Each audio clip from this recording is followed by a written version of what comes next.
Hola, ¿qué tal amigos? Muy buenos días, buenas tardes y buenas noches en cualquier parte del mundo que se encuentren. Estamos aquí en este bello domingo, agosto 30 del 2020, ¿verdad? Sí, ok. Quiero darles la bienvenida una vez más a este programa que aún no tiene nombre, pero el equipo es Equipando al Cristiano. Estamos aquí con el hermano Celso Caballero que nos trae un programa o una clase especial. ¿Cuál es el título? El título se llama Exhortación a la madurez espiritual. Basically, eso es. ¿Es un seguimiento al programa anterior? Exacto. De hecho, el programa anterior fue en base a ciertos puntos que no se deben considerar como madurez espiritual en aquel que lo practica. Es bueno, pero no es bueno considerar eso como una plataforma espiritual para él o para ella. Ok, pues sin más preámbulo, hermano, le dejo para que usted prosiga con la clase. Amén. Gracias, Okay. hermanos. Ok. Vamos a comenzar esta grabación de este día. Domingo 30, ¿no?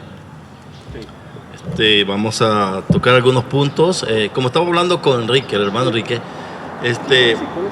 la clase anterior, mejor dicho, la grabación que hicimos el domingo pasado, consistía en traer puntos o cosas que se practican en la iglesia por cristianos, ya sea el género que sea, y que no se deben tomar como una plataforma espiritual para la persona. De hecho, de los 6 puntos que pusimos, 5 son buenos que lleguen a la vida de un cristiano, pero no se pueden considerar como una plataforma espiritual y sentarse en ella, creer que esa es una espiritualidad o madurez espiritual. Así que esa fue la idea de la grabación anterior. Hoy, siguiendo con el tema de la espiritualidad, hoy estamos tratando el tema de exhortación a la madurez espiritual. ¿Qué se persigue con este tema? 2 cosas. Primero, que la persona que es espiritual o logra esa meta de la madurez espiritual identifique de manera fácil las doctrinas equívocas que hay en nuestro alrededor y no caer fácil en ese tipo de doctrina por los falsos maestros o los falsos pastores. Y que enseñando bien prosiga la meta como es equipar bien a las personas con las cuales él tiene enfrente. Y la otra es que las personas que son inmaduras espiritualmente no caigan en esa doctrina equívoca, en esa corriente de doctrinas equívocas que hay y no sean presas fáciles de esas falsas doctrinas que se mueven. Y se conviertan en mercadería de los mercaderes, que es lo que la Biblia declara. Así que vamos a tratar algunos temas que nos va a ayudar qué cosa es la madurez espiritual. ¿Cuál es el propósito de la madurez espiritual? ¿Cuál es el propósito de dar este tipo de enseñanza para que nosotros crezcamos espiritualmente? Quiero leer dos partes escriturales, y una está en Efesios capítulo 4.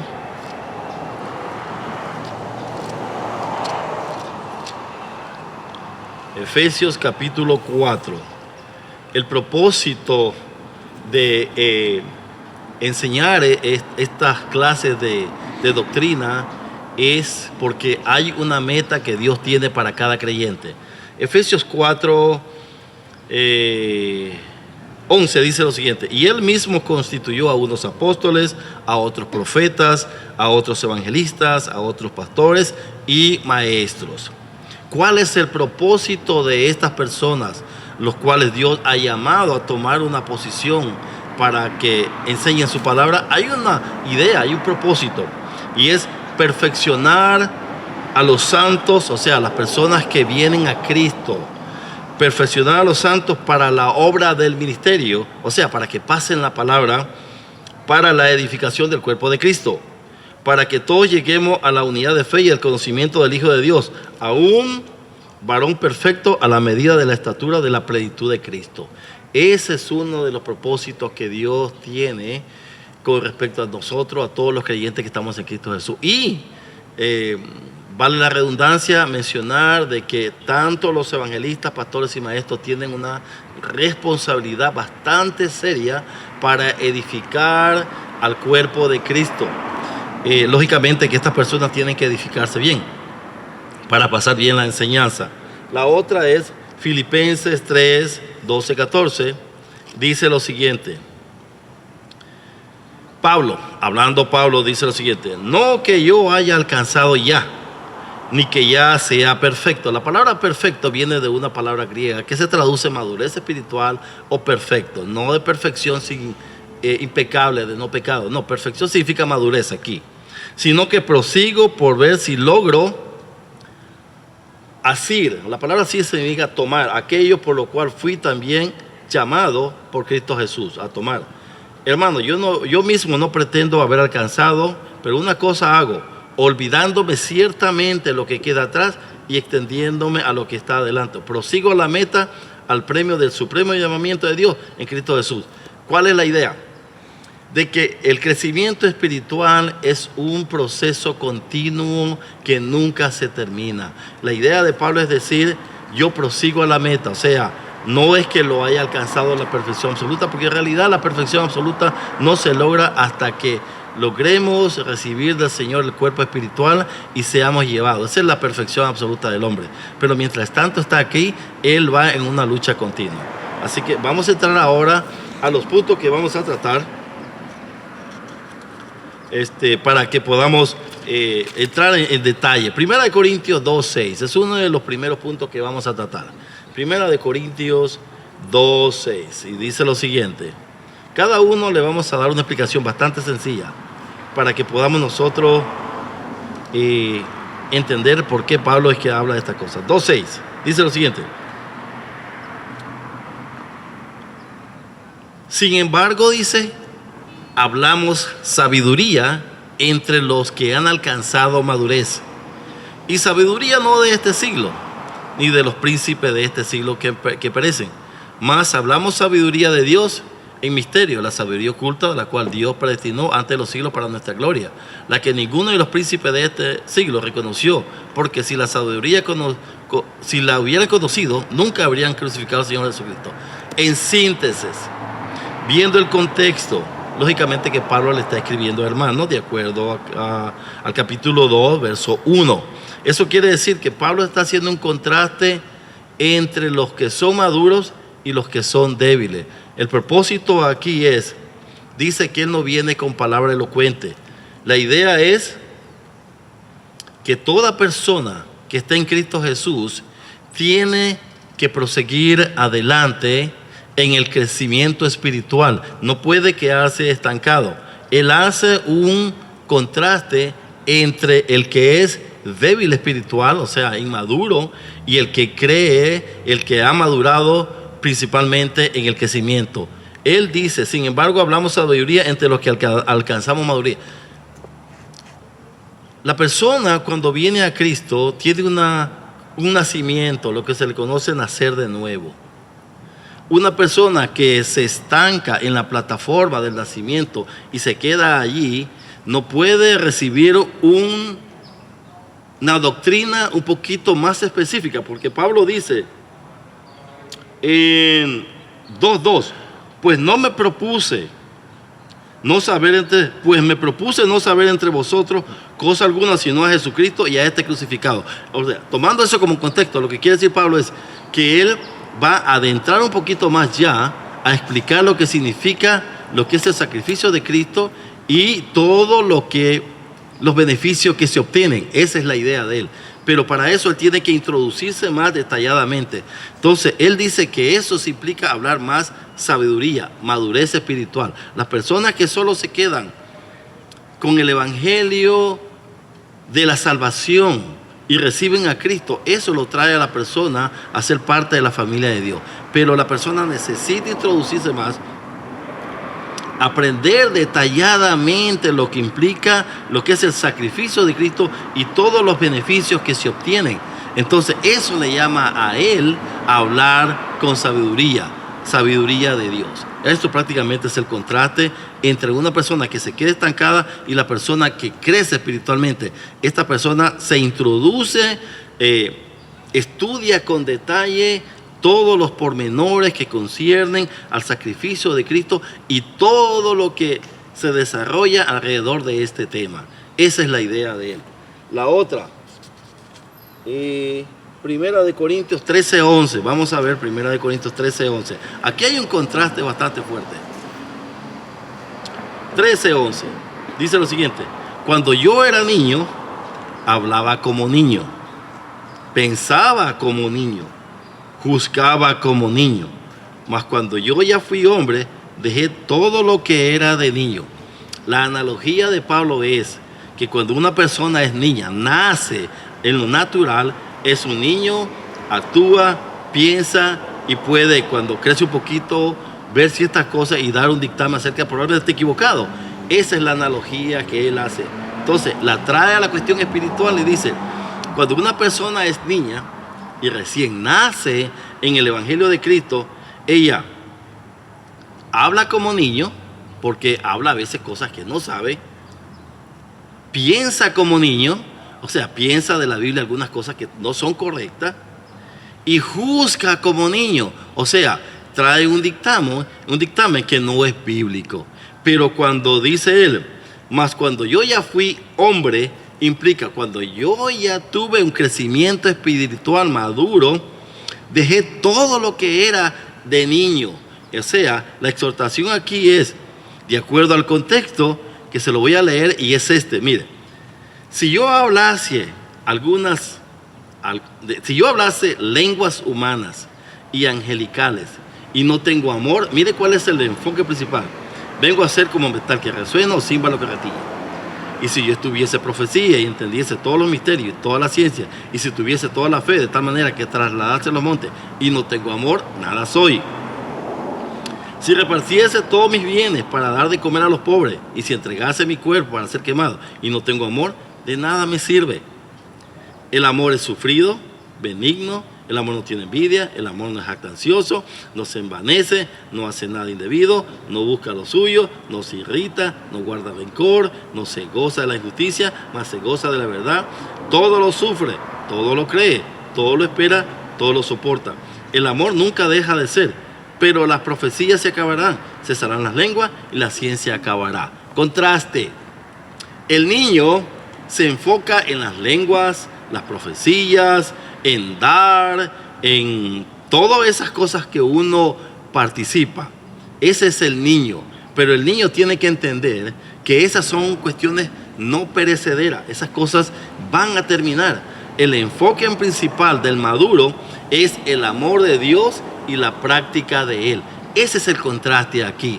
El débil espiritual, el inmaduro, cree o pone como supremacía sobre el amor las lenguas angelicales, la profecía, la ciencia, la fe, los bienes para dar, entregarse él mismo. Pero si no tiene amor, esta es una persona inmadura espiritualmente hablando. No puede poner como supremacía eso. El amor es supremo, él permanece. Todas esas cosas desvanecen, van a perecer, no van a quedar. Así que el maduro espiritual es aquel que pone el amor por sobre estas cosas que acabo de mencionar. Ahora vamos con 1 Corintios 14:20. 14:20 es otra cosa que su contexto vuelve a ser la lengua. Los dones, mejor dicho, los dones espirituales.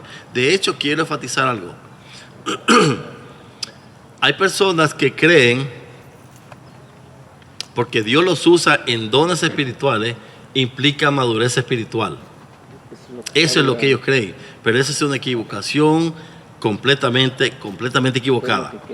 El 20 dice lo siguiente: hermano, no seáis niños en el modo de pensar, sino sé niños en la malicia, pero maduros en el modo de pensar.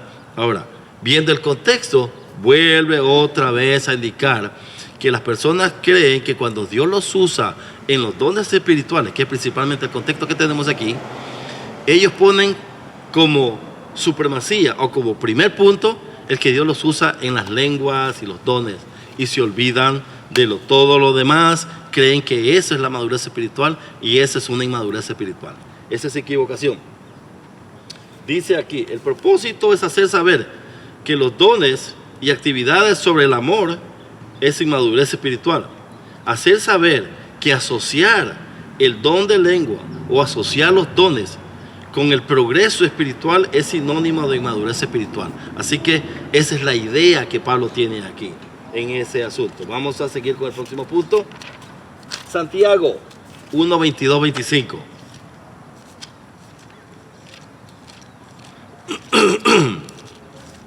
Santiago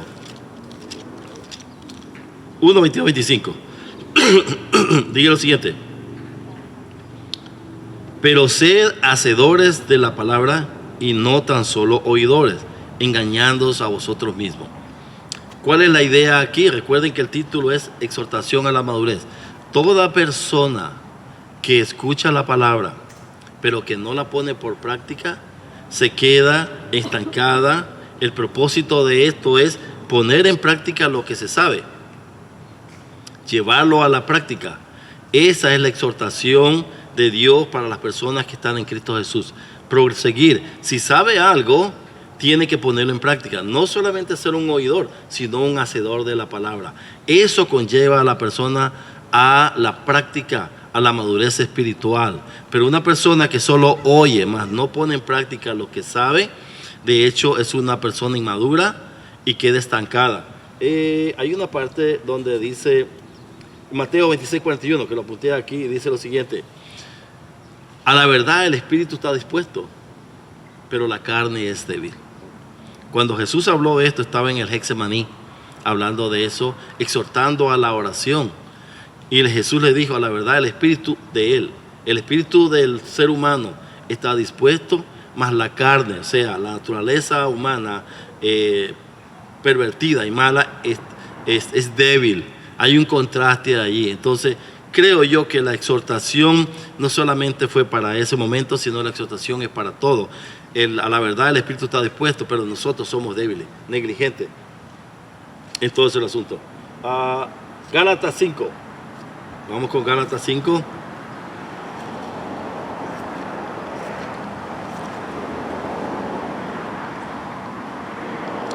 Gálatas 5.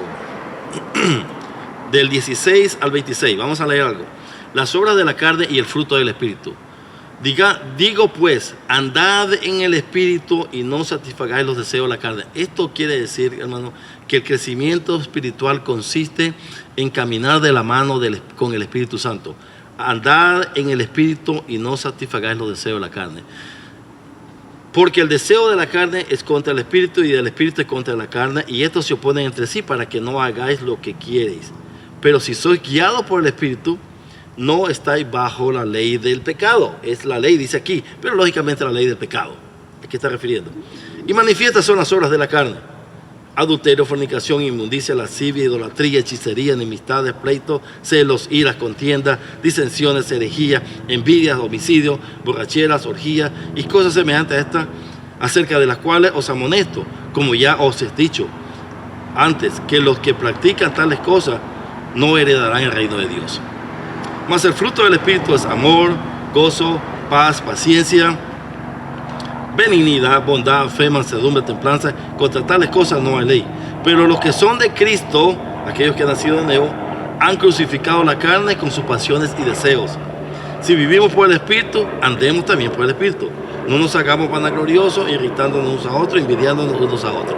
Contraste: el que ha nacido de nuevo se exhorta a luchar, a caminar de la mano del Espíritu Santo para dar de manifiesto lo que son el fruto del Espíritu, como son el amor, el gozo, paz, paciencia, benignidad, bondad, fe, mansedumbre, templanza. Contra tales cosas no hay ley del pecado. Ese es prácticamente el asunto aquí. Lo último, Hebreos capítulo 5, que es lo último que queremos hacer mención.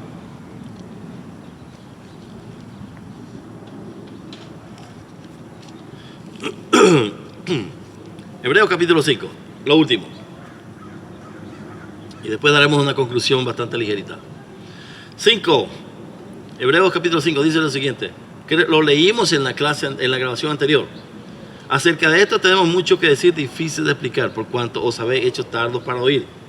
Porque debiendo ya ser maestros, después de tanto tiempo, tenéis necesidad de que se vuelva a enseñar cuáles son los primeros rudimentos de la palabra de Dios, y habéis llegado a ser tales que tenéis necesidad de leche y no alimento sólido. Y todo aquel que participa de la leche es inexperto en la palabra de justicia, porque es niño. Pero el alimento sólido es para los que han alcanzado madurez, para los que por el uso tienen los sentidos ejercitados en el discernimiento del bien y del mal. Quiero dar una explicación un poquito bastante ligera. Recordemos que el libro de Hebreos fue escrito a los hebreos, definitivamente. Por eso tiene el nombre la epístola a los hebreos. ¿Cuál era el propósito del escritor? Hacerles saber a los nuevos creyentes judíos, una vez que se les explique el evangelio ya concerniente a Cristo, de que las cosas que practicaban en el Antiguo Testamento eran cosas que apuntaban al Nuevo Testamento acerca de la persona de Cristo. Para que usted pueda entender esto, necesita leer un poquito Levítico, que es uno de los libros que más habla acerca de las prácticas continuas que los hebreos tenían día a día. De hecho, el sacerdote supremo en ese entonces, que era Aarón, se comienza con Aarón y luego prosigue, él tenía otros sacerdotes que continuamente ofrecían sacrificios en el patio, no en el lugar santo ni en el lugar santísimo, sino en el patio. Entonces la persona, cuando llegaba a ofrecer, cometía una falta, llevaba una ofrenda y para que se ofreciera en sacrificio. Entonces los sacerdotes encargados ofrecían ese sacrificio delante de Dios para que la persona fuese perdonada, sus pecados fuesen cubiertos. De hecho, eso es lo que dice el Antiguo. Los pecados eran cubiertos. Así que la persona llegaba continuamente, pero una vez al año, el sumo sacerdote, en este caso era Aarón, que comenzó con él ofrecía un sacrificio supremo de 2 animales, uno era sacrificado, el otro se le imponía en la mano y se sacaba fuera del lugar donde vivían todos los hebreos, al desierto, a distancias largas, donde se dejaba abandonado. Eso implicaba que el pecado era sacado de allí, de todo el pueblo, y sacado hacia afuera, y ese era un sacrificio que solo Aarón ofrecía. Eso era lo que el judío tenía como práctica en el Antiguo Testamento. Cuando ellos vienen a Cristo, el escritor de Hebreos les exhorta a que esas cosas quedaron en el pasado. Ahora comienzan las cosas nuevas en Cristo Jesús. En ese sentido, como es la salvación de Cristo. Para nosotros que no somos judíos, el problema nuestro no es eso, porque nosotros no practicamos esas cosas, pero venimos de muchas otras doctrinas alrededor del mundo y venimos a Cristo. Entonces, esas cosas que practicábamos en el antiguo, antes de venir a Cristo, tienen que quedarse. Si nosotros, viniendo a Cristo, no practicamos las cosas nuevas, no introducimos, no adentramos, no profundizamos, tenemos la problemática de que las cosas del mundo empiecen a abrazarnos nuevamente y nosotros podamos caer en esa estabilidad, en ese frío, en esa problemática de no crecer espiritualmente. Necesitamos crecer espiritualmente, profundizar en las cosas de Dios para que las cosas del mundo no nos abracen y podamos nosotros rechazar cualquier cosa e ir avanzando. Esa es la idea de Hebreos capítulo 5 para los hebreos y para nosotros ahora que no somos hebreos. Ahora, como conclusión, solo voy a decir 2 cosas. 2 cosas que nos ayudan a nosotros para progresar espiritualmente, que es lo que nosotros hacemos, que es lo que debemos de hacer prácticamente, lo que Dios quiere. Orar continuamente y leer la Biblia. Orar continuamente y leer la Biblia. No podemos dejar de orar, no podemos leer la Biblia. Y no solo leer la Biblia sin meditarla. Todo creyente que lee la Biblia tiene que tener preguntas. Y esa pregunta lo conlleva a él a investigar. La persona que no crece espiritualmente tiene un problema serio. 1, va a ser abrazado por las cosas del mundo, va a estancarse espiritualmente hablando, se va a convertir en presa fácil para la gente que predica doctrinas que no son correctas, o la problemática es de que probablemente si esta persona no crece, es que no haya nacido de nuevo. 2 Corintios 13:5 nos exhorta a un examen continuo. Si nosotros hemos nacido de nuevo, necesitamos caminar por la puerta estrecha y no por la puerta ancha. Necesitamos caminar por esa puerta donde Dios nos trajo. Necesitamos progresar, porque es la única manera en que nosotros vamos a glorificar a Dios, dar fruto y no nos convertimos en presas fáciles de la doctrina equívoca. Ok, amigos, eso ha sido todo por hoy. Que el Señor les bendiga donde quiera que usted esté. Y el hermano Enrique viene ahora a dar un close, un cerrado, o tener algunas preguntas. Un par de preguntas. Ok. Un par de preguntas, hermano, pero antes de eso quiero exhortar a nuestros amigos que nos están viendo y a los que nos escuchan a darle like al video en YouTube, compartir el video, por favor. Necesitamos llegar a los 1000 suscriptores para poder transmitir este programa en vivo. Cada que se haga el programa, cualquier día, en cualquier locación, la podríamos transmitir en vivo llegando a los 1000 suscriptores. Así que por favor, hermanos, si usted ve este video y tiene preguntas, hágalas en los comentarios en la parte de abajo. El hermano Celso o un servidor, si podemos y tenemos el tiempo necesario para responder, lo haremos. Si no, haremos un programa especial, quedamos de acuerdo en eso, Sí. para responder sus preguntas. Una de las preguntas que tengo, hermano, déjeme ver aquí porque aquí la escribí. Usted habló del conocimiento para el crecimiento. Uno va de la mano del otro. Yeah. ¿Cuán necesario es el conocimiento para la salvación?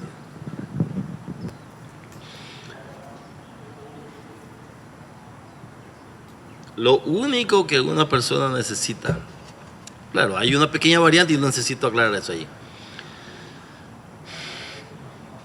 Lo único que una persona necesita es el Evangelio, que lo voy a leer ahorita. Es el plan de salvación que se le ofrece.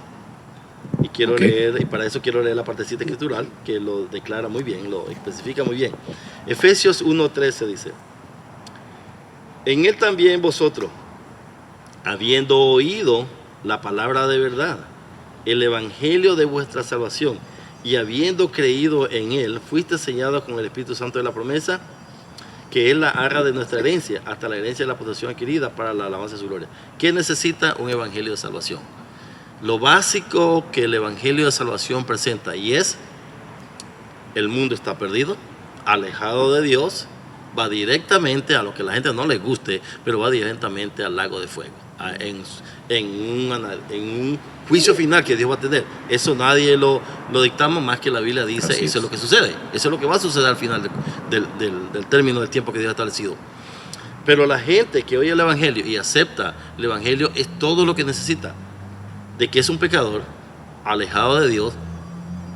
Dios mostró el amor al mundo a través de Cristo. La gente necesita responder a ese amor al Padre a través de Cristo y reconocer que es el único medio que Dios establece para la salvación. Juan 14:6 dice eso. Jesús es el camino, la verdad y la vida. Nadie va a ir al Padre si no es a través de Él. Es todo lo que necesita. Ahora, hay sus variantes. Hay personas a las cuales se les ha traído un análisis más minucioso de las escrituras, lo que se le conoce como apologética. Correcto. La defensa del evangelio, donde se le tiene que explicar, defender el evangelio. Un ejemplo es C.S. Lewis, usted lo conoce, C.S. Lewis, un catedrático. El arrebatamiento. Exacto, un catedrático tremendo de aquel entonces. Él tuvo que ser confrontado con la escritura constantemente de dos amigos que eran cristianos. De hecho, uno de ellos, hermano, era el que escribió la trilogía The Lord of the Ring. Oh, sí, Tolkien. There we go. Yeah. Él era cristiano. Exacto. Él era también compañero de la misma universidad donde daban catedráticos. Él y un amigo de él, con frecuencia, 2 o 3 veces a la semana, se sentaban con C.S. Lewis a predicarle la palabra, a explicarle la palabra, a profundizar en la palabra, hasta que un día el hombre cayó en conversión. Entonces, hay personas a las cuales se les tiene que dar todos los detalles del evangelio antes de que ellos vengan al conocimiento de la verdad, que el Espíritu Santo les toque y vengan a la conversión. Hay su variante, hermano.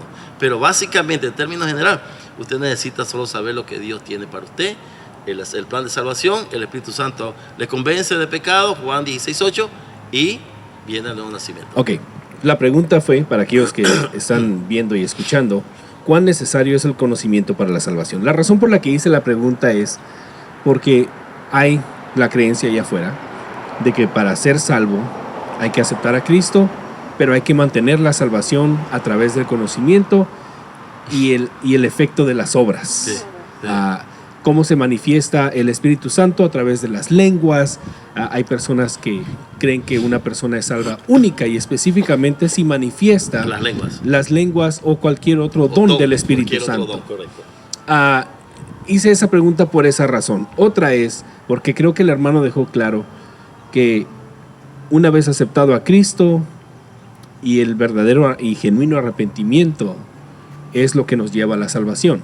Sin embargo, el crecimiento es lo que nos ayuda a poder llevar ese evangelio de salvación a las demás personas basados en el conocimiento que hemos adquirido. Sí. La segunda pregunta, hermano, Santiago 1:27, si lo puede buscar, por favor.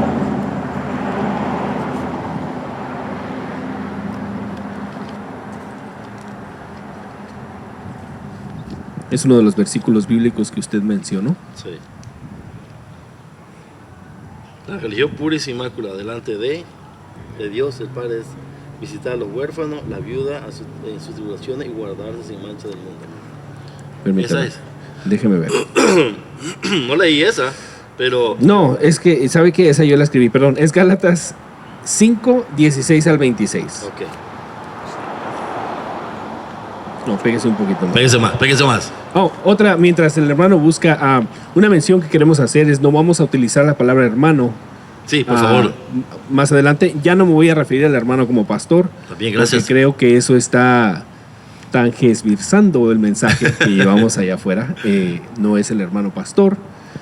Yo lo considero así porque él es el quien me enseña. Él es quien me da a mí mi estudio y el conocimiento que he adquirido ha sido a través del Espíritu Santo por medio del hermano. Sin embargo, creo que había que aclarar eso y no vamos a utilizar la palabra hermano porque hay personas allá afuera que no son hermanos nuestros. Ellos no han aceptado a Cristo, tal vez estén viendo el mensaje por primera vez, no han venido a Cristo Jesús. Hay quienes, aún habiendo aceptado a Cristo Jesús, no se consideran nuestros hermanos, así que no les vamos a forzar. Así que vamos a utilizar la palabra amigos o escuchas a través de los nuevos programas. ¿Ya consiguió el versículo? 5, ¿qué? Gálatas 5, del 16 al 26, creo que son los últimos versículos, es lo que estaba buscando ahorita. Sí, que son los que leímos. Sí. Son los que leí prácticamente. 5 del 16 al 26. Sí. Vamos a leer 24 al 26, hermano. Pero los que son de Cristo han crucificado la carne con sus pasiones y deseos. Si vivimos por el Espíritu, andemos también por el Espíritu. ¿Y el 26? No nos hagamos vanagloriosos, irritándonos unos a otros, envidiándonos unos a otros. Correcto, pero los que son de Cristo han crucificado la carne con sus pasiones y deseos. ¿Todo, hermano? No, hermano.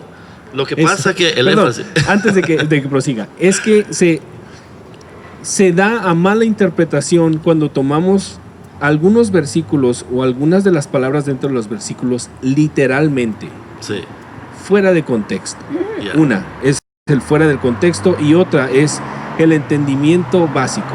Sí. La razón por la que le hago esta pregunta es porque, como ejemplo, Mahatma Gandhi crucificó la carne, bro. Él crucificó todo lo que tenía que ver con la carne. Vámonos más atrás. Vamos a poner como ejemplo a Buda. Dejó todo atrás. Que dejó todo, hasta la familia y a los hijos, bro. Sí, sí.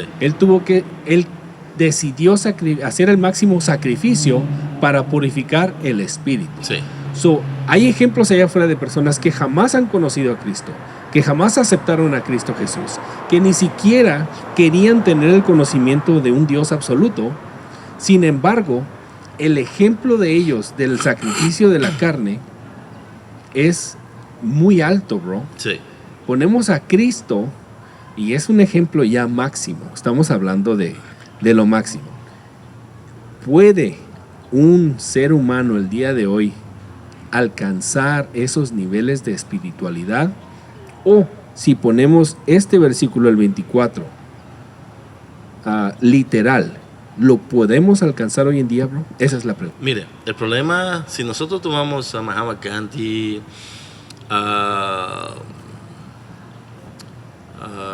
este otro, Buda, el budismo, cuando ellos tienen, porque esa es una cosa en realidad que nosotros deberíamos hablar, hermano, ¿qué cosa es espiritualidad? Ese es un tema que nosotros deberíamos de traer, porque para mí, hermano, Estuve buscando, crea información, pero fíjese que no hay una definición precisa de eso.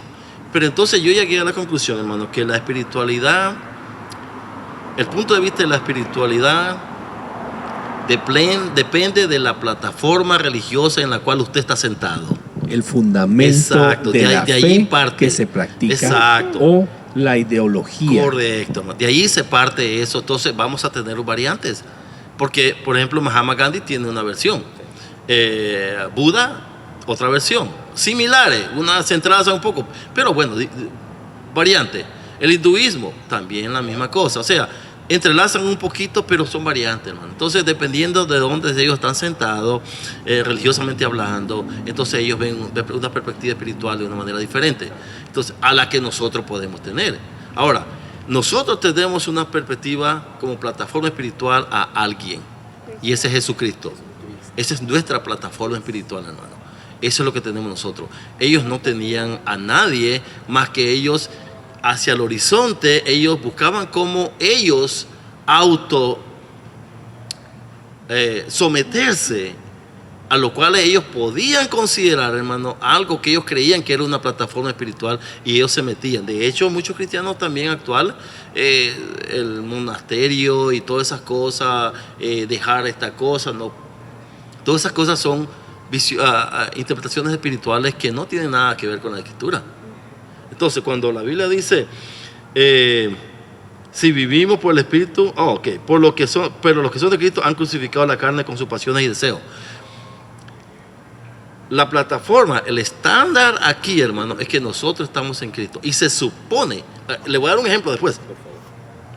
Se supone, hermano, que nosotros estamos en Cristo.